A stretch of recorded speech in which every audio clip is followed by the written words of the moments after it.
అలాగే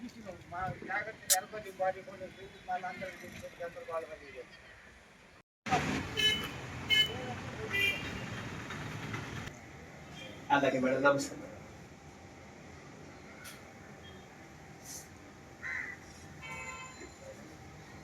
bus stand కూర్చొని friends bus stand కూర్చొని పోవడానికి ఏం లేదు, వచ్చేసి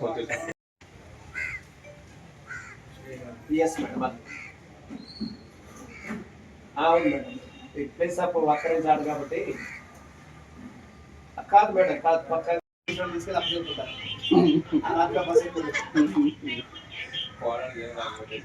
ఇప్పుడు మా నాన్న వస్తాడు ఇంకా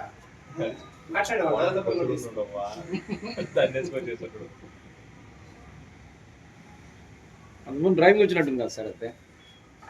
ఇదో అందరూ స్కూల్లో ఏఎస్పేటలో 5 గంటలకు బయలుదేరి నైట్ హాల్ట్ నెల్లూరుకి 8:45 పోయాం. ఆత్మకూరు బస్ స్టాండ్లో పార్క్ చేసాం బండి.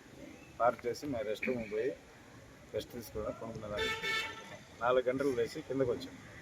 కిందకు వచ్చేదాకా మా బస్సు కనపడలేదు అనేది ఆ డిపో మన మేనేజర్ గారు ఉంటారు కదా, బస్ స్టాండ్ మేనేజర్ గారికి తెలియజేసి మా డిపో మేనేజర్ గారికి తెలియజేశాం, మా సిఐ గారికి తెలియజేసి వాళ్ళు మా డిపో మేనేజర్ గారు టోల్ ప్లాజాకి ఫోన్ చేసి కనుక్కుంటే 4:41కి టోల్ ప్లాజా పాస్ అయింది బస్సు అన్నారు.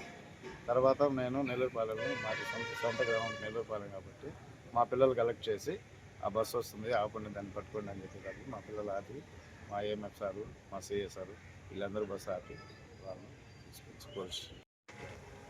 ఓకే చాలు.